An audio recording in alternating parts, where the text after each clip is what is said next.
Ya estamos conectados con el economista Juan Carlos Urgilés, gerente de la cooperativa Jardín Azuayo. Ayer estábamos hablando con la superintendenta de Economía Popular y Solidaria, Margarita Hernández, acerca de algunas preocupaciones que tiene el sistema financiero como tal en el país, que por supuesto también incluye el sistema cooperativo, el tema de las mutualistas. Y ella hablaba de que, pues si bien hay un incremento en la morosidad en las 404 cooperativas de ahorro y crédito en el Ecuador, ella consideraba que era un endeudamiento no riesgoso porque el 90% de la cartera tiene un riesgo normal, pequeños retrasos.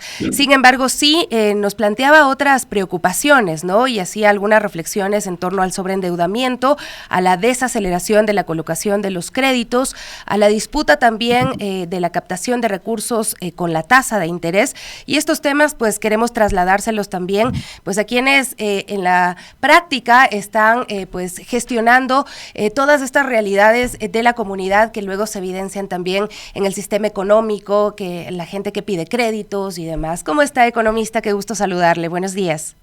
Un gusto, Sofía, y por este intermedio a todos los oyentes de Radio Pichincha. Es una alegría poder estar en este espacio rico de diálogo y discusión sobre los temas que afectan a la sociedad ecuatoriana, a todo el país. Gracias, Sofía, por la entrevista. Bueno, no sé si pudo ver la entrevista, escucharla por lo Sí, menos en sí, parte. la escuché Y completamente. qué bueno, muchas gracias. Hablábamos del tema del aumento de la morosidad. ¿Cómo les va como cooperativas? ¿Qué están sintiendo? ¿Les preocupa este incremento de la morosidad? Mire, de hecho, la morosidad es uno de los indicadores más importantes en cualquier sistema financiero. Es un indicador vital y está conectado con otros elementos. Por ejemplo, con el nivel de provisiones y de seguridad del sistema. Eso es totalmente cierto. ¿Nos preocupa? Sí, pero hay que entender el porqué de esa morosidad. La economía ecuatoriana no está creciendo y la actividad económica se contrae. Los indicadores de crecimiento del PIB nos llevan a un nivel de crecimiento cercano al 0%. Mientras la población crece a ritmos del 2,4 y la economía se contrae, pues quiere decir que hay menos recursos para pagar los créditos. Las reducciones en los ingresos de las familias hace que estas personas tengan menos capacidad para pago de crédito. Pongo un ejemplo, una familia recibía $1,200 de ingresos, podía tranquilamente endeudarse para pagar $300 mensuales, le quedaba 800 para vivir. Pero cuando sus ingresos se reducen y ahora tiene unos ingresos de $800, $300 para pagar el crédito, le queda apenas $500 para vivir. Entonces, una política de contracción de la renta de los hogares redunda en dificultades para poder pagar las deudas y en un incremento del endeudamiento. Eso es lo que podría explicar así, en resumen Uh-huh. breve, lo que estamos hablando. Y ahora, ¿qué hacer frente a eso? ¿Cómo ustedes gestionan esta situación de las familias? Porque a quienes acuden son en las cooperativas y a veces sin esa capacidad de endeudarse igual piden créditos. 3 acciones. La primera es un conocimiento cierto del causal de la morosidad. Cuando la mora es causada por cuestiones de carácter del sujeto, o sea, por que no quiero pagar, es una la realidad. Pero cuando las cuestiones de no pago están asociadas a problemas de ingresos, la institución cooperativa debe estar cercana a sus socios y, como primera acción, entender por qué el sujeto, la persona, hombre, mujer, no puede cancelar. Esto genera empatía con los socios. Y esa empatía nos tiene que llevar a algunos elementos que nos ayudan. El primero es ver cómo es posible reorganizar las deudas, tanto con refinanciamiento, reestructuración, reorganizando las deudas de tal manera que las cuotas de pago se hagan más bajas y las personas puedan acceder a seguir manteniendo su nivel de pago. Esto esfuerza a la institución, sí, le presiona a la institución, seguro, y eso va a dificultar las nuevas colocaciones de crédito porque efectivamente el crédito que iba a venir de ingresos a la institución ahora no va a venir al tiempo que iba a venir, que estaba planificado, sino va a venir más lentamente. Por tanto, la estrategia de colocación de mediano y de largo plazo va a verse afectada por esta situación. Uh-huh. O sea, sí, siempre sí va a haber Sí, menos crédito en estas circunstancias. seguro que va a haber menos crédito. Y más todavía cuando la política del mayor agente económico del país, de la mayor generador de ingresos, digamos, de actividad económica del país, es cómo restringo mi actividad, cómo controlo mi actividad. Y ese es el Estado. Entonces, me parece que debe pensarse la política pública, económica, monetaria, financiera, de una manera que trabajemos coordinadamente para sacar al país adelante. Ahora, también se hablaba de que hay una disputa por la captación de fondos con la elevación del interés, de la tasa de interés, ¿Sí? tanto para captar fondos, que luego eso redunda porque se han incrementado los techos de las tasas de interés según el Banco Central del Ecuador.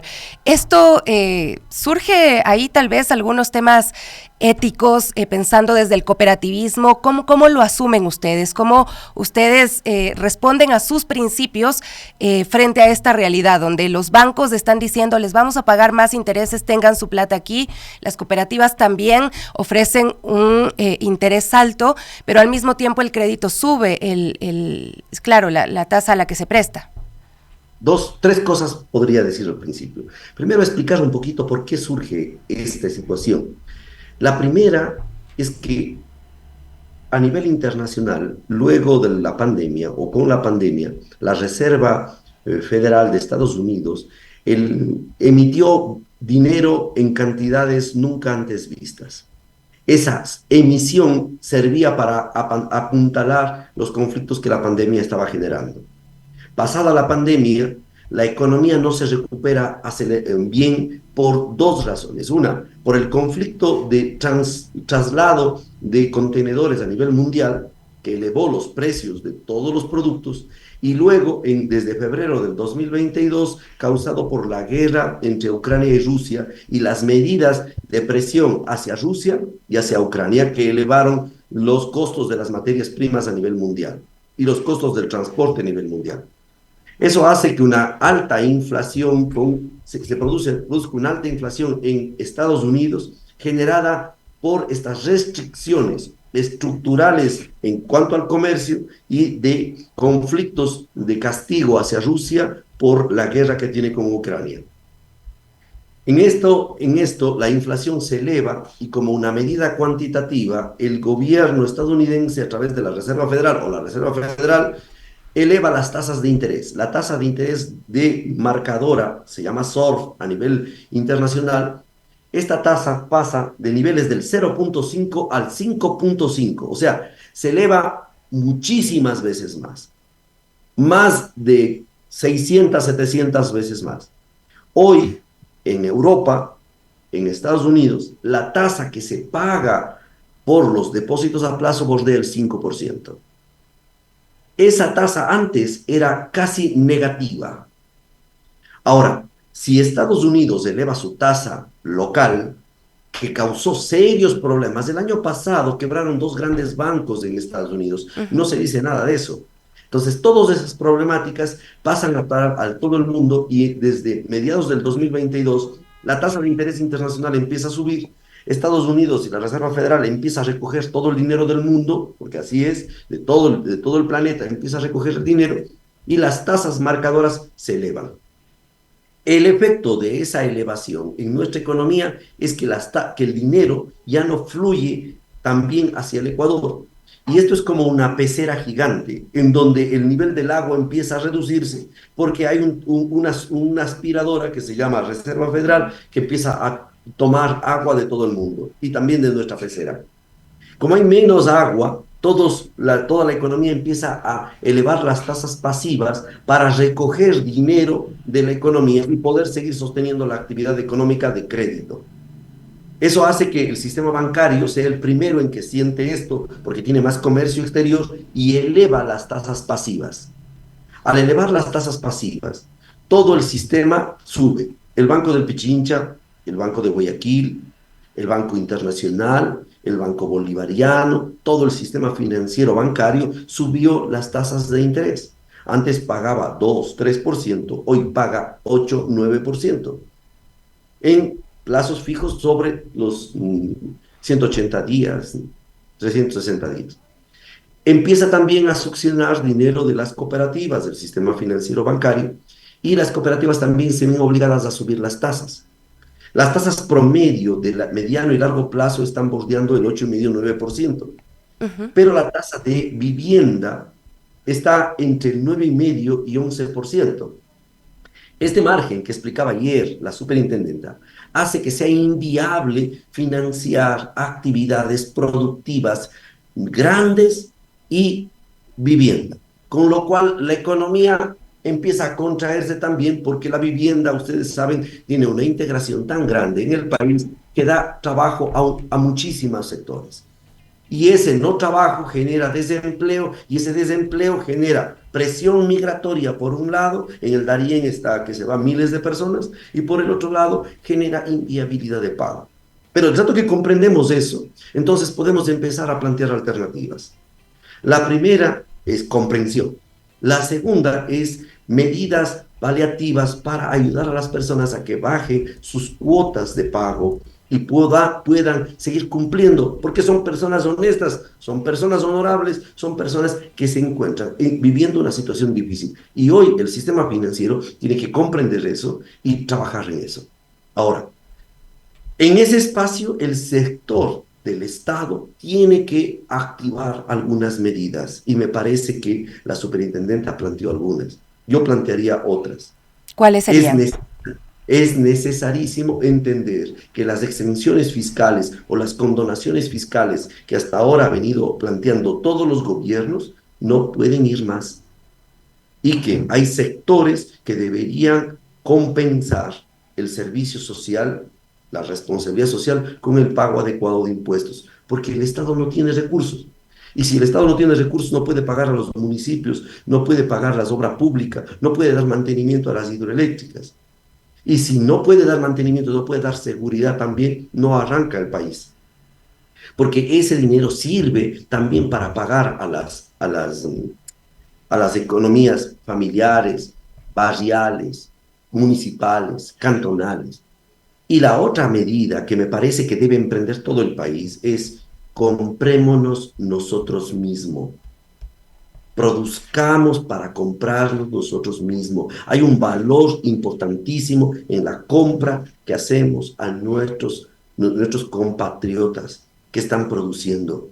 Mire, hay un sector de la economía muy importante en las provincias de Tungurahua, Cotopaxi, Chimborazo principalmente, que el otro día estaba enlazando con ellos. Hay una depresión económica porque esa economía produce, pero si no compramos el producto nacional, simplemente estamos trayendo dólares de alguna manera vía remesas y sacándolas inmediatamente. Generar sistemas que reproduzcan la economía local es una alternativa. Yo sé que no es una alternativa para las grandes organizaciones financieras en el mundo, ni aquí tal vez en el Ecuador, pero para las cooperativas, el generar economía en la localidad es vital, porque esa economía da alimento a las familias, da ingreso a las familias. Yo sé que es desde abajo, desde adentro, endógenamente, tal vez no pueda hacerse, pero si el Estado estimula estos sistemas de reciclaje del recurso local, de estímulo a la producción local, tal vez no el Estado general, pero sí los municipios, sí los consejos provinciales, porque a ellos están más cercanos a la población. he hecho algunas cosas tal vez muy Sí, complejas, estos pero planteamientos, claro, nos remueven la estructura social y cómo nos estamos manejando, ¿no? O sea, nos hacen que tengamos preguntas y cuestionamientos a nosotros mismos como consumidores, ¿no? ¿Qué tan responsables somos en ese consumo? Pero por otro lado, ayer también decía la superintendenta que las cooperativas le prestan a los sectores a los que los bancos no les prestan, precisamente a estas economías que usted mencionaba, pero si no hay este soporte desde el Estado y estas medidas que puedan generar pues mayor inclusión también de estas economías, pues todo queda en nada, queda en lindos sueños que no llegan a generar resultados. Entonces ahí, pues bueno, quizá no es usted quien te va a responderlos, pero desde el lado de las cooperativas, por lo menos se está haciendo el esfuerzo de impulsar esta creación de otras cooperativas, de estas nuevas economías, a través de ese crédito que ustedes pueden entregar, que es también el dinero de los propios socios. sí, mire, hay un dolor social, hay un dolor social enorme, hay un dolor social por el desempleo, por los problemas de violencia que van más allá de lo que puede hacer una familia o una comunidad, un cantón, pero hay un dolor social. El ser empático con ese dolor social, el tener claridad de cómo cada sector de la economía puede aportar allá, es vital, es importantísimo. Si eso no se produce, vamos a llegar a tensiones muy fuertes que luego no nos llevarán a caminos adecuados. Y las tensiones van por lo que pasa en las calles. Las tensiones apuntan a reforzar la violencia doméstica, la violencia de género, la violencia también en las calles, pues. Entonces, si no somos empáticos, pues lo que vamos a tener es un conflicto social. ¿Cuál es nuestra propuesta, tal vez? Nuestra propuesta es gestionar un emprendimiento asociativo, cuando las personas tienen problemas, cuando las personas tenemos dificultades, nos damos cuenta que solas no es posible. Creo que hay que decirlo con frontalidad. De las dificultades no se sale solos. La única vía que vemos como alternativa es la fortalecimiento y construcción de un tejido social que nos vincule como personas que vivimos en un territorio y nos planteemos para nuestros hijos, para nuestros jóvenes, una alternativa organizativa que haga que nuestro consumo sea un consumo coherente y responsable, que no que vinculemos el producto de nuestro trabajo al productor, al trabajador que hace, a la familia, porque estamos hablando de organizaciones, no de grandes empresas, estamos hablando de pequeñas microempresas que dan el soporte a una familia. Cuando yo compro algo local, estoy diciendo que estoy comprándole a mi primo o al amigo de mi primo que está con eso alimentando a su familia. Y ese recurso que se está haciendo está generando vida. Pero si eso no lo entendemos, si solo queremos más mundo en Ecuador y más Ecuador en el mundo, tenemos migración. Qué fuerte. Tenemos un... Sí, o sea, y disculpe que tenga que decir así tan directamente, para el que entiende, entiende, pero es durísimo. Si no comprendemos que mi pequeña empresa, que no es tan pequeña, tiene 40, 50 trabajadores, depende del mercado local, tenemos problemas. Gracias. Economista, nada más para cerrar, hay que hablar también de educación financiera y no sé si quisiera darnos algunos tips, no sé si tips, pero por lo menos recomendaciones para que la ciudadanía también entienda cómo gestionar y cómo aprender a gestionar sus propios recursos y también cuando se ha endeudado, cuando tiene créditos, cómo pagarlos adecuadamente y cómo hacer que ese crédito se reproduzca en estas cosas que usted mencionaba, ¿no? Que sea generador de riqueza para mi familia, pero también para mi comunidad. Dos cosas le puedo plantear. La primera a nivel micro y la otra a nivel macro. La que es a nivel micro. A mí me gusta hablar de que el problema parte por cada individuo. Hay una canción muy bonita, siempre me gusta hablar con analogía, de Michael Jackson. Se llama El sujeto en el espejo. Si quieres cambiar el mundo, empieza cambiándote a ti mismo. Empiézate cambiándote a ti mismo, si no, no funciona. Uno siempre pide que el otro cambie, pero nunca cambia uno. Entonces, empecemos, como dice Michael Jackson en la canción, ¿quieres cambiar al mundo? Cambia al sujeto que asoma en el espejo todas las mañanas. Ese sujeto, esa mujer, ese hombre, ese niño, él es el primer agente de cambio. Y es el que más hay cómo cambiar, porque es el que uno controla, pues. Se supone. Pero es que por Dios, o sea, si yo quiero, eso que me espero, yo lo aplasto, lo prendo, al menos tengo el control de eso. Empieza cambiándote a ti mismo. Esa es la primera. Eso es a nivel micro, y creo que es importante. Pero si quisiera hacerlo a nivel macro, yo creo que hay que tomar decisiones importantes. Y a través de este medio, yo llamaría a los más de 100 asambleístas, creo que son más de 100, no sé, Sofía, ¿cuántos? 137. Ya, esto que voy a decir, yo ayer me burlaba en un foro que tenía y decía, si son 137 asambleístas, con esta propuesta logran 140 a favor. Y es tan fácil. Señores asambleístas, que el sistema educativo secundario y superior, para poder emitir los títulos de bachiller y los títulos de cualquier carrera, les decía, aunque sea de patología de los animales marinos, cualquier carrera, debe presentar que los alumnos han sido certificados en educación financiera. Punto, y se acabó. Porque estamos cada una de las instituciones tratando de hacer desde su lado, pues. ¿Quién va a decir a esta propuesta? ¿Quién va a decir en contra? Pero hay una confusión a veces en la educación financiera, porque hoy hay mucho contenido en TikTok que te dice que tú puedes ser emprendedor con estas pirámides, que Pero puedes no tener plata sin trabajar, y la gente se lo cree que eso es educación financiera. No. Por eso mismo es que el Estado tiene que tomar las riendas del asunto, pues. Porque no podemos seguir pensando que el TikTok nos eduque. Puede ser, yo también veo, sí, es bonito, las cosas son bonitas, nos hacen reír, nos mantienen distraídos, pero hay cosas que tienen que ver con la vida de los ciudadanos.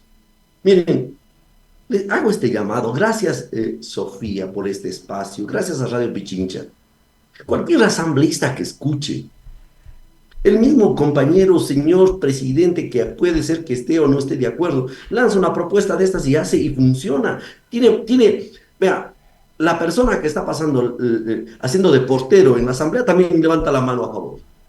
Porque todo el mundo necesita y necesitamos tener ese esfuerzo. Yo sé que se hacen proyectos, programas y de todo lado, y sean bienvenidos, pero tenemos que actuar como sociedad. Y el instrumento para actuar como sociedad es la legislación, es el sistema educativo que marque bien con todos los problemas que tenemos existe. Con esta cosa, esta disposición tan simple, este marco legal tan simple, genera que las personas, que los colegios, que las universidades vean abocados a hablar del tema y a decir, vea, la pirámide no es educación financiera es el presupuesto familiar, educación financiera es saber a qué tasa te estás endeudando, educación financiera tienes que saber que tú te estás sobreendeudando, cómo vas a usar los instrumentos de pago, cómo vas a usar los mecanismos que hay financieros para si estás con problemas económicos. Pero esto es educación financiera. Sí, sin duda. Pero ¿por qué la hacemos así, separadamente? Y no... Mira, si uno fuera asambleísta, lanzara esto y el partido más contrario, seguro que le vota a favor. Pues. Bueno, casos hemos visto, ¿no? En nuestro país se puede tostar granizo, como dice. Gracias, gracias Juan Carlos, muchas gracias, un diálogo interesante y bueno, hemos podido también conocer el punto de vista desde el sistema cooperativo, ¿no? Cómo están gestionando estas realidades de nuestro país y cuáles son las propuestas, ¿no? Para que mejore la vida, el bienestar de todos y todas. 9:47, conversábamos con Juan Carlos Urgilés, gerente de la cooperativa de ahorro y crédito Jardín Azuayo. Hacemos una pausa y ya volvemos.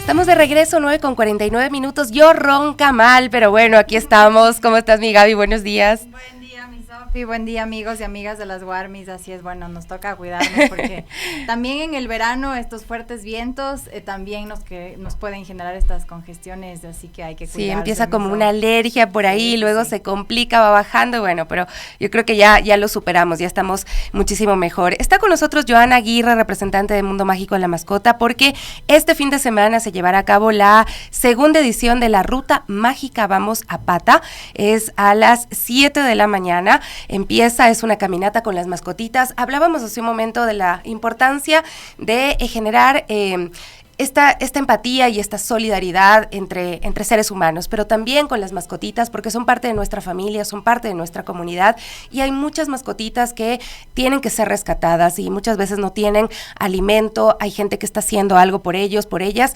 y acá la forma en la que ustedes van a poder participar es llevando precisamente alimento para estas mascotitas. ¿Cómo está? Bienvenida, muchas gracias por acompañarnos, Joana. Hola, mucho gusto. Muchas gracias por invitarme. Claro, ¿por qué nace la Ruta Mágica? La Ruta Mágica nace justamente de esto, de buscar la empatía con el bienestar animal.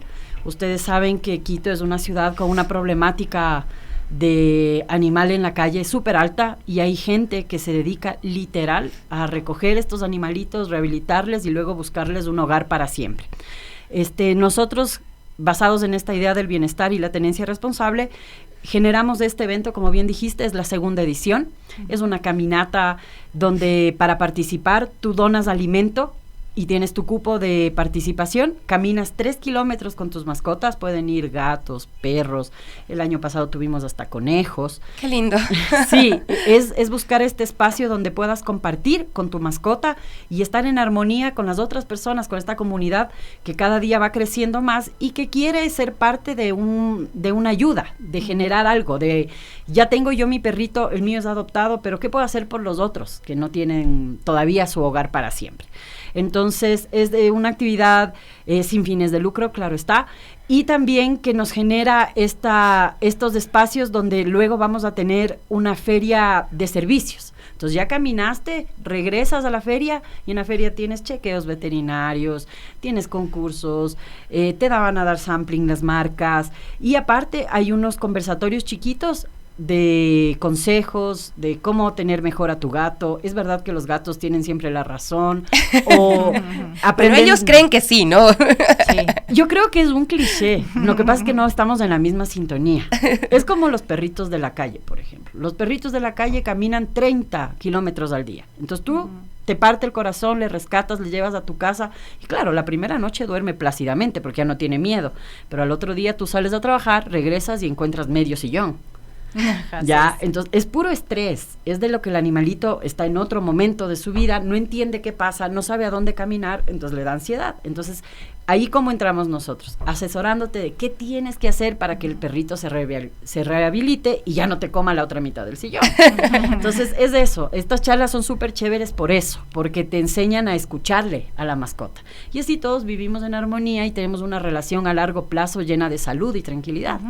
Joana, cuéntanos cómo va a ser este recorrido, dónde va a culminar, dónde van a llevar a cabo también estos talleres, y qué es lo que puede donar la gente, o qué cantidad, o lo que para que conozcan. Ya, en el caso de la donación para perritos es una funda de 2 kilos, que es la más chiquita en el mercado, y para los gatitos la funda más chiquita, dependiendo las marcas, es de 1.5 o 1.8. Lo que sí les pedimos a las personas es que sean fundas selladas, o sea, que no sea un libreado, no que yo del que come mi perrito en la casa le paso, no, porque esto va a estar en un almacenamiento antes de ser entregado a los rescatistas, y queremos prevenir cualquier tipo de contaminación del alimento, eso como sugerencia. Y luego el recorrido empieza en el Boulevard de las Naciones Unidas, en la puerta del Centro Comercial Niña Quito, bordeamos el sendero externo de la Carolina, entonces hasta visualmente súper chévere, los arbolitos, el sol, como es tempranito, no es un sol así que te agobia ni que te cansa, bordeamos la Carolina, volvemos hacia el Boulevard y entramos al parqueadero del centro comercial, y ahí va a estar montada la feria. Entonces, lo chévere de esto también es que lo hicimos caminata porque tiene que ser súper inclusivo. No todos somos amantísimos del deporte y de trotar, o sea, deberíamos todos movernos todos los días, pero sentíamos que eso limitaba un poco a otras personas. El año pasado teníamos un montón de familias hasta con sus abuelitos, entonces era súper lindo ver a toda la familia caminando con sus mascotas. Y lo chévere es que el animal se relaja y no va a llegar así jadeando y cansadísimo y estresado, porque de todos modos no está en su ambiente, ¿no? Claro. Y está rodeado de otros. ¿Y no se pelean entre perritos? Increíblemente no tuvimos ni un gruñido, peor una pelea, pero es por eso, es porque ellos ya hicieron su caminata, ya distensionaron, ya se desestresaron, digamos que quemaron un poquito la energía, entonces luego lo que hacen con las otras mascotas es solo socializar, o sea, se huelen un ratito y siguen. Y no pasó nada. Y no hay feria de adopciones. Sí, van a estar unos de los rescatistas con los que vamos trabajando más de 5 años, y también va a estar la UBA. Ya la unidad de bienestar animal. Sí, también van a llevar sus perritos. Qué bueno. Pero ahí sí sería importante dar algunas recomendaciones si están pensando en adoptar perritos, ¿no? Porque a veces se piensa que son como juguetes o que es el regalo ideal para el cumpleaños del niño, de la niña, y luego te das cuenta que es integrar otro miembro de la familia, ¿no? Sí, o sea, sobre todo la cuestión aquí es que hay que entender que es un ser vivo. Entonces, un ser vivo es una responsabilidad. Fuera de que es una responsabilidad, es un presupuesto. Los animalitos comen, a los animalitos hay que cuidarles su salud, es decir, chequeo veterinario, vacunas, desparasitantes. No es solo tenerle en la casa, no, es que nunca sale, jamás se le va a pegar una pulga. O sea, las pulgas viven en el ambiente, no solo en los animalitos, ¿ya? Entonces, a veces hay que entender que es muy común, antes yo me acuerdo en Navidad, era un regalo como de cajón. Siempre en las familias alguien regalaba un cachorrito. Entonces, claro, de chiquitos son lindos, maniables, empiezan a crecer, empiezan a botarte las cosas y ¿qué haces ahí? Entonces, sí es muy importante tener esta responsabilidad incluida en el hecho de que es un ser vivo y que no va a durar 6 meses. Entonces, también hay que pensarle a largo plazo. Si así me llegó uno a mí, ¿no? En un cumpleaños con mi hijo, el papá se lo regaló y me lo trajo a mí. Ahora es súper. Y claro, entonces es como un hijo no planificado, lo mismo, una mascota no planificada te empieza a generar un montón de interrogantes, de cambios, de dónde le vamos a tener, quién le va a pasear, quién va a limpiarlo, exactamente, ¿no? Entonces, hasta los viajes. Claro, tú antes cogías tus humanos y te ibas. Ahora no es tan fácil si tienes mascotas. A mí también mi hijo este año se hizo el rescatista y apareció con una perra en mi casa y yo, ¿qué? Pero la perra enorme, entonces claro, ahora ya está ella en la casa y todo, pero sí es un golpe. Claro, hay que pensarlo, ¿no? Hay que planificar. Pensarlo muy bien. Así es, y no, hay que importante también la responsabilidad de la tenencia de las mascotitas, como bien mencionaste, Joana, saber que son un presupuesto también, no solo vivirán del cariño y del amor de la familia, necesitan muchos cuidados veterinarios y también alimentación y tiempo de calidad, y bueno, y qué importante que tengan estos espacios y estos talleres para que las personas que sí estén como interesadas en adoptar a mascotitas, pues puedan acudir a estos talleres y también se puedan asesorar. Ahora sí, Joana, una invitación formal para que todos puedan asistir a esta caminata.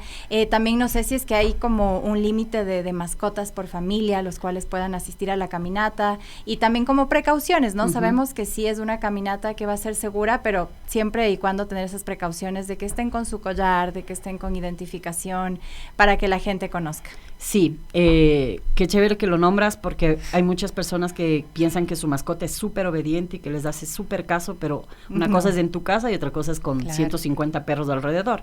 Entonces, lo que les pedimos de cajón es collar y correa. Los perros no pueden estar sueltos. En el caso de los gatos y los conejos, les pedimos que lleven sus mochilas, porque el gato tal vez se estrese con la presencia de los perros. Entonces, para que no salga huyendo, es más fácil llevarlo en un transportador. Y lo que pedimos es que por humano, máximo 2 mascotas. O sea, yo tengo 4 perros, entonces yo llevo 2 y mi hijo lleva 2. Porque es más fácil de manipular. Claro. No es lo mismo manejar 2 perros que 4. Y le quedan cordialmente invitados a la caminata, es de este domingo en el parqueadero externo del Centro Comercial Iñaquito, desde las 7 de la mañana. Antes de salir van a pasar por un triaje veterinario todas las mascotas, solo para hacer un check de que todo está bien. Y la única restricción para las mascotitas son hembras en celo. no tenemos límite de edad, pueden ir desde 3 meses, obviamente si están vacunados, y perro senior también tuvimos. El año pasado caminó una perrita de 15 años.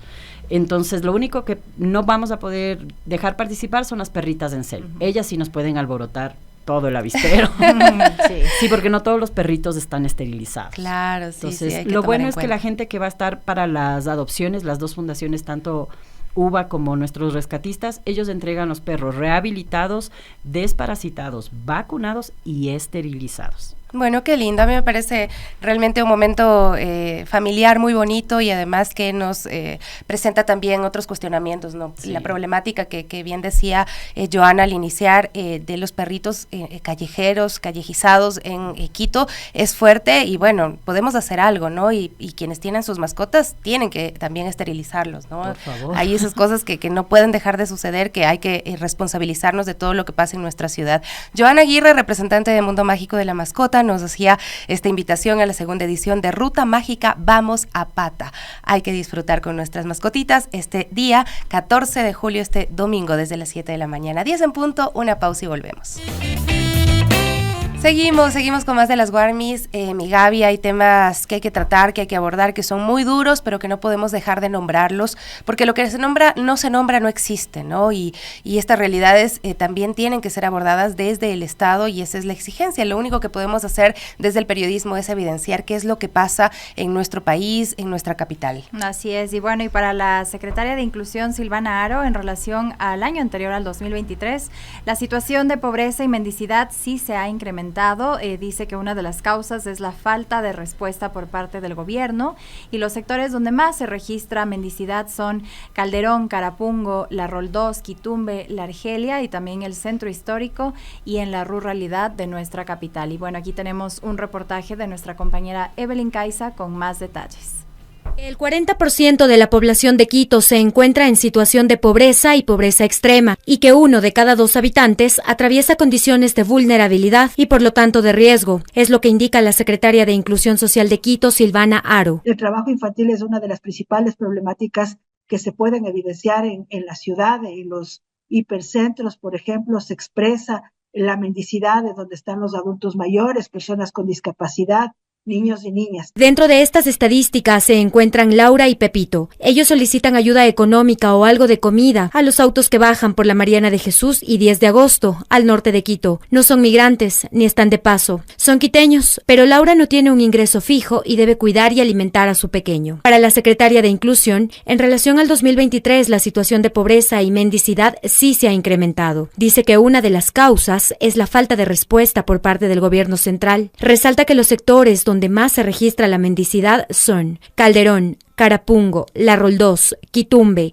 La Argelia, el centro histórico de Quito y en la ruralidad. Condiciones de pobreza evidentemente que están atravesando la ciudad hace que se incrementen también las problemáticas sociales en el distrito metropolitano de Quito.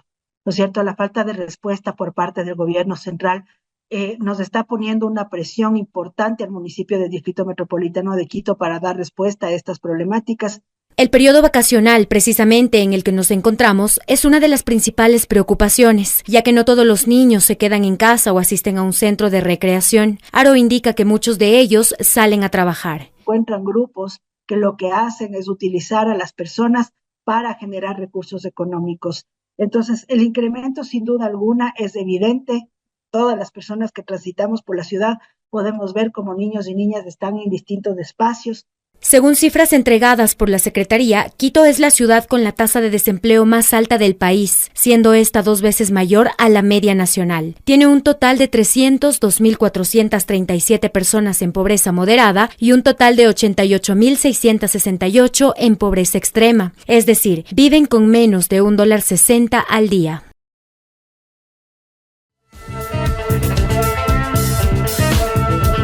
Lo dicho, es una realidad que no podemos dejar de nombrar. 10 de la mañana con 5 minutos, nos acompaña ya Julián Coraggio, ¿Está bien? Director de la obra El Viaje Inicial, para hablar acerca de esta obra, El Viaje Inicial, teatro visual e inmersivo, que se presentará el próximo 31 de julio. Por primera vez se presentará esta obra de teatro visual e inmersivo en el Teatro Demetrio Aguilera Malta, al haber sido seleccionada bajo convocatoria para ser parte de la programación de escenarios de la Casa de las Culturas. Bienvenido, Muchas Julián. Gracias, buen día.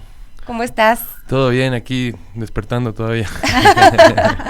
Pero bueno, queremos hablar ya de este viaje inicial y bueno, nos estabas comentando que inició primero como una propuesta y ahora ya la han modificado para traer esto de este teatro más visual, ¿no? Más inmersivo. Cuéntanos cómo ha sido este proceso, esta transformación de esta obra.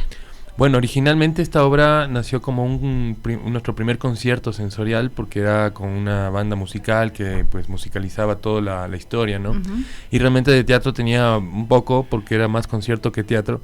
Y me gustó mucho la dinámica de la historia, de lo que se fue dando, que eventualmente creció años más tarde, porque esto fue en 2017, y por el 2020 más o menos creamos la versión teatral a ciegas, ¿no? Entonces la historia creció totalmente, hubo nuevos personajes, hubo mucho más texto, mucho más de historia, por decirlo así, y la música pasó más bien a un tercero o cuarto plano, ¿no? O sea, fue como más acompañamiento que otra cosa. Y hemos presentado pues esta obra varias veces como teatro a ciegas, justamente para que la gente pueda imaginar y volar y viajar por todo el mundo con esta historia, que además es muy sentimental, es muy filosófica, tiene un montón de mensajes y sobre todo habla de que podemos todavía, digamos, reencarrilarnos como humanidad, ¿no? Porque es una historia distópica después de que ya todo se fue arruinando, como vemos que está pasando diariamente, ¿no? Entonces, de alguna forma, ahora, como salimos seleccionados para esta convocatoria de la Casa de la Cultura, y nos ofrecieron este teatro del Demetrio Aguilera, decidimos hacer una versión visual de la obra, porque también una cosa que tenemos nosotros como colectivo es que todo lo que hacemos generalmente es a ciegas, ¿no? Por esta cuestión del imaginario. Y vimos esto como una oportunidad de decir, ¿qué pasaría si hacemos esta obra mixta, ¿no? Así como un poco a ciegas, un poco visual y tal, pero dado las condiciones del tiempo y que solo una presentación y que es un escenario un poco más pequeño y tal, vimos que era un poco complicado hacer las dos cosas a la vez y dijimos, mejor hagámonos solo visual para concentrarnos en algo y hacerlo bien, ¿no? Y no por eso va a ser una obra teatral normal, es decir, tú no vas a solo espectar, sino que también los actores van a pasar por el lado tuyo, van a interactuar contigo de alguna forma, ¿no? Entonces es una obra que sale de los escenarios, ¿no? No está todo en el escenario. Y por ende, por eso creemos que es una historia inmersiva visualmente, ¿no? Entonces no va a ser un teatro normal, pero tampoco va a ser teatro a ciegas. Pero sí quisiera que me cuentes un poco de la experiencia a ciegas, ¿no? Cómo es, como, o sea, la gente, ¿qué siente? ¿Qué es lo que ustedes han percibido de la respuesta de la ciudadanía? Si ustedes se van a pasar ahí, te aparece de pronto una mano, no sé, un claro, sonido a tu alrededor. ¿Cómo es una obra a ciegas? Bueno, las obras a ciegas que solemos hacer, justamente la idea es que tú, como persona no expectante, porque justamente no ves, sientas e imagines todo como que estuviera realmente pasando, ¿no? Entonces lo interesante de esto, que los comentarios al final de las presentaciones nos dicen, yo me fui de viaje con ustedes y me imaginé todo el bosque, me imaginé la montaña, me imaginé el mar, me imaginé el circo, o sea, de todo lo que pasa, ¿no? Y los personajes, de alguna forma, también nosotros tenemos distintas localidades donde tú puedes elegir de qué manera quieres vivir esta experiencia, ¿no?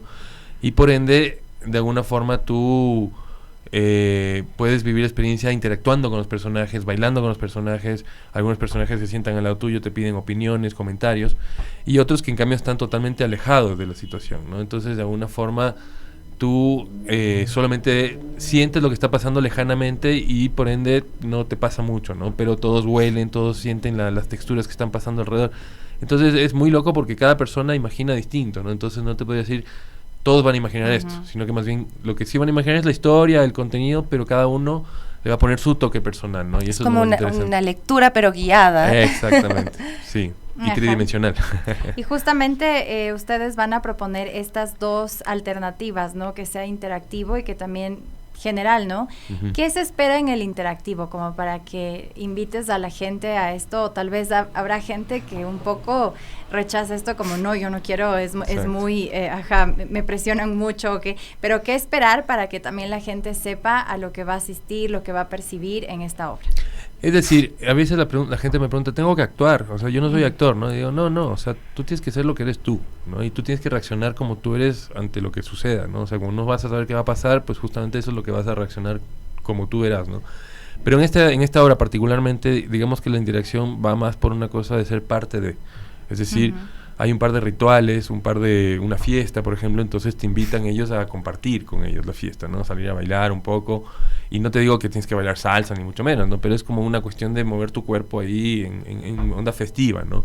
Después hay un ritual también como un poco conmemorativo, digamos, entonces es un poco más como hacer una ronda y estar ahí todos solemnemente apoyando esta situación, ¿no? Entonces es sentirse parte de y no enajenado, digamos, no, o sea, no decir, lo que están haciendo otros, sino más bien yo estoy siendo parte de esto que está pasando en la escena, ¿no? Entonces es un poco de la interacción. Que es una obra sin celulares, me imagino. Claro, sobre todo, sí.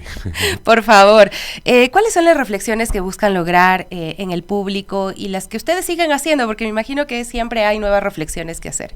Bueno, y como decía, esta historia es un poco distópica porque, digamos, trata de hablar de que como estamos hoy en día como humanidad, básicamente llenos de guerras, llenos de violencia, llenos de corrupción, llenos de muchas cosas que nos afectan como seres humanos sociales, ¿no? Porque de alguna forma es muy difícil salir de estas sociedades de un día para el otro, nos toca convivir y afrontar lo que nos pasa como sociedades por más que no estemos de acuerdo, pero digo yo, en esta historia de alguna forma es como que si seguimos así, este es el camino que nos toca, o sea, es decir, básicamente se extingue toda la humanidad y dentro de lo romántico de esta historia es que viene un alma mater, le llamamos nosotros, que es como un avatar o algo así, como Jesús, por decirte, ¿no? Pero es una mujer en realidad, y crea una nueva humanidad, ¿no? Y es una humanidad nueva donde no hay justamente temor, donde no hay violencia, donde no hay todas estas cosas oscuras que de alguna forma estamos intrínsecos hoy en día, y por ende es casi imposible que se corrompa este tipo de humanidad, y entonces se crea una armonía otra vez, como de alguna manera habrá sido hace miles de años la humanidad, ¿no? O sea, como que era conectada con todo lo que es la naturaleza, con nosotros, con los otros seres, con el cosmos, con todas esas cosas, ¿no? Entonces es un poco hablar de qué nos está pasando primero que nada, y segundo decir, todavía estamos a tiempo de salir de ese camino que estamos tan desesperados de salir, pero no podemos, no sabemos qué, ¿no? O sea, como que dice, ¿cuál es la solución? Y no sé yo tampoco la solución, pero lo que sé es que lo que estamos haciendo no está bueno, ¿no? Entonces es un poco como que nos invita a reflexionar y no tanto decir esto es lo que tienes que hacer, sino que cada uno recibe decir, claro, ¿no? O sea, eso es lo que nos pasa, ¿no? Que la gente dice, a mí me llegó de esta forma, a mí me llegó este mensaje, a mí me dijo esto, yo voy a hacer esto a partir de ahora, ¿no? Entonces, eso es lo que a mí me gusta como director, dejar un poco la puerta abierta de que cada uno pueda imaginar y sentir y reflexionar solo lo que tiene que hacer, ¿no? Al respecto. Y sin duda es importante estos espacios para que resuenen, ¿no? Todas estas reflexiones, para que cada uno también hagamos un mea culpa, ¿no? De todo lo que nos está sucediendo como sociedad. Y bueno, Julián, ¿cómo los pueden encontrar para más información, las fechas, también costos de entradas, para que la gente que nos escucha tenga toda la información? Perfecto, bueno, nosotros principalmente tenemos nuestra página web que es confundamiento.com, a veces le dice cofundamiento, pero en realidad es confundamiento. Confundamiento. Así que ahí pueden encontrar no solo esta obra, sino todas las obras, experiencias que hacemos. Este año también vamos a tener nuestro 7º Festival Sensorial Interactivo, que pues se va a presentar esta obra y muchas más experiencias ajenas y propias, o sea, realmente si les interesa este tipo de arte, ese es el lugar donde buscarnos porque ahí está todo, ¿no? También en nuestras redes sociales como Confundamiento nos pueden encontrar. Y la obra se va a desarrollar el 31 de julio en la sala de Metro Aguilera Malta, en la Casa de las Culturas, a las 7 de la noche, y tenemos justamente 2 tipos de localidades, la general, que es la más expectativa, por decirlo, es donde tú te vas a sentar y vas a ver todo, y sintiendo un poco, ¿no? Pero no vas a interactuar, digamos, ¿no? Estás como muy metido en las butacas. Y los inmersivos, que básicamente, o más bien interactivos en este caso, son los que están como en primera línea, ¿no? Porque están de alguna forma más dispuestos a poder salir de la butaca e interactuar con los personajes. Entonces esas van a costar $15 y las generales $10. Así que si quieren reservar entradas, bienvenidos sean, pueden hacerlo en nuestro link de reservas que es bit.ly, reservas en minúscula y CF de Confundamiento en mayúsculas. Perfecto, ahí está entonces la invitación, vayan. Hoy hemos hablado mucho de esa necesidad de mirarnos a nosotros mismos, ¿no? Decía hablábamos de economía y decíamos también ahí la necesidad de que cambiemos nuestras formas de consumo y mirarnos al espejo y hacer esas reflexiones reflexiones y intentar mandar sobre uno mismo, porque a veces yo sí me pregunto, ¿nos mandamos a nosotros mismos? ¿Nuestras decisiones son nuestras o son parte de, no sé, de lo que la sociedad y otro tipo de poderes también económicos, mediáticos y demás nos hacen tomar, ¿no? Entonces esas reflexiones me parecen hermosas, buenísimas de hacerlas acá y desde todos los ámbitos, ¿no? Desde la cultura, aprovechando el consumo, aprovechando todos los ámbitos donde nos desenvolvemos. Julia, muchísimas gracias. Muchas gracias a ustedes por la invitación. Bueno, ahí estaremos entonces en el viaje inicial, que bueno, hay que hacerlo, ¿no? Hay que reiniciarnos más bien. Creo que Totalmente. está importante también esa reflexión. 10:16, volvemos enseguida. 10 de la mañana con 17 minutos. Bueno, seguimos y vamos a repasar lo que son las noticias y lo que pasa en nuestro país. Ecuador cumplió, Gaby, 6 meses desde la declaratoria del conflicto armado interno, una medida con la cual, bueno, el presidente de la República inició con un despliegue policial y militar para enfrentar, dijo él, al crimen organizado, pero hoy muchos se cuestionan la efectividad de esta decisión. Así es, y es que el decreto del Ejecutivo implicó este despliegue de policías y militares por las calles del país, tras, bueno, esta ola de violencia sin precedentes, y así aprender a los miembros de estas bandas criminales catalogadas desde el 9 de enero como terroristas, ¿no? Y bueno, y el mandatario y otras autoridades del Ejecutivo en sus pronunciamientos sobre este tema destacan el éxito en la lucha contra la inseguridad, considerado el principal problema para los ecuatorianos. Y el mensaje principal de esta administración, y bueno, es una supuesta reducción de homicidios a nivel nacional, sin tener en cuenta también el incremento alarmante de otros delitos como secuestros y también extorsiones. Exactamente, ¿no? ¿Qué es el conflicto armado interno? Para el gobierno, la inseguridad disminuyó y en declaraciones recientes, los dirigentes del gobierno y del denominado bloque de seguridad integrado por los ministros del Interior y Defensa, así como el comandante de la policía y el Comando Conjunto de Fuerzas Armadas, anunciaron diferentes porcentajes de reducción de muertes violentas. Sin embargo, anteriormente el mismo bloque indicó que hasta la semana 25 de 2024 las muertes violentas disminuyeron en un 27% y paralelamente las organizaciones defensoras de derechos humanos están cuestionando los operativos y denuncian abusos, incluso torturas por parte de las fuerzas del orden, fundamentalmente en las cárceles desde enero, que están bajo el control de los militares. Así es, pero cabe recordar que Human Rights Watch alertó que este supuesto conflicto interno armado carecería de un sustento legal y también podría abrir la puerta a violaciones de derechos humanos. Y bueno, ¿qué menciona la Corte Constitucional?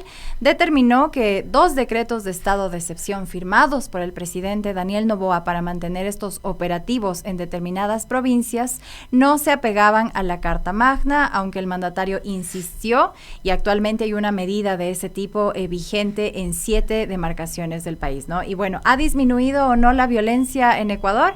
Pues el último decreto de estado de excepción emitido el 2 de julio afirma que la criminalidad ha escalado cuantitativa y cualitativamente a un grado de intensidad alarmante e inusitado. Y luego también en una entrevista el presidente Noboa aseveró que a nivel nacional sí ha bajado la violencia y que los hechos que persisten se concentran en apenas determinadas provincias, principalmente en la costa del país. Bueno, no ha revisado las cifras de robos a viviendas, de robos a personas que ocurren, por ejemplo, acá en la capital, donde se supone que pues la violencia no está tan exacerbada como en otros puntos. ¿Cuáles son las cifras del INEC? Bueno, el Instituto Nacional de Estadísticas y Censos, con estas cifras basadas en el registro estadístico de homicidios intencionales, señalan que entre enero y mayo de 2023 se cometieron 2.892 homicidios, mientras que de enero al 19 de mayo de 2024 hubo 2.225 muertes.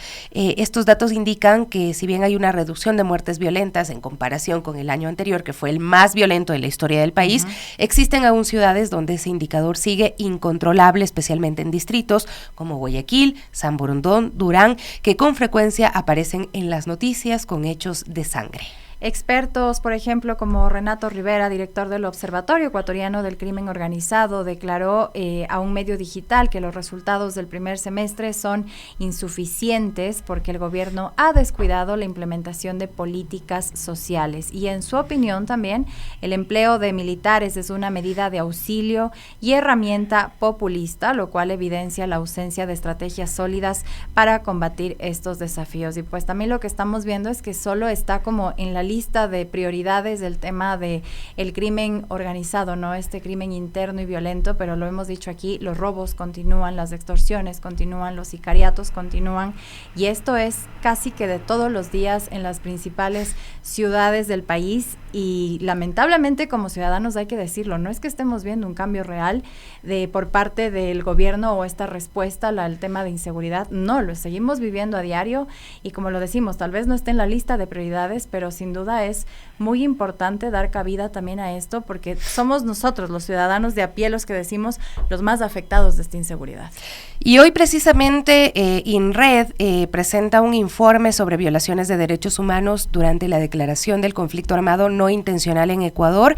Se presentó, bueno, desde las 9:30 de la mañana, estuvieron realizando una rueda de prensa y necesitamos ver ese informe, ver qué es lo que han podido recopilar de las distintas voces, si han podido ingresar a las cárceles, a ver qué está ocurriendo, los colectivos de familiares de personas privadas de la libertad, por ejemplo, están clamando constantemente por la vida de sus familiares, ¿no? De mujeres, de personas trans, de hombres también que están pues sufriendo abusos según han podido dar a conocer ya en distintas oportunidades, Gaby. Así es, y también lo hemos mencionado aquí, las cifras no necesariamente son las reales, porque ayer lo mencionábamos, en robos aquí en Quito, asaltos, la gente a veces prefiere ni siquiera hacer la denuncia porque sienten que no hay una respuesta de las autoridades, que más bien se pierde el tiempo si acudo a fiscalía a poner la denuncia porque me robaron un celular, y estas cifras realmente no estarían demostrando la realidad de la inseguridad en que vivimos en el país, que hay que decirlo, no hay que tomar en cuenta solo este tema del conflicto armado interno, no porque sean bandas criminales y tengan armas y esto es lo único que se considera, sino también el hecho de estos robos, extorsiones y asaltos que nos están afectando cada día. Y bueno, por aquí ya vamos a terminar, la pobre Sofi, sí, está todavía malita. Sí, está, pero bueno, estamos ya terminando el día de hoy, pero ya está con nosotros el Quique para empezar el Quique Show, y también ya se vienen las noticias, así que ustedes sigan conectados a la señal de Radio Pichincha, y bueno, con nosotras las Guarmis hasta el día de mañana con más información.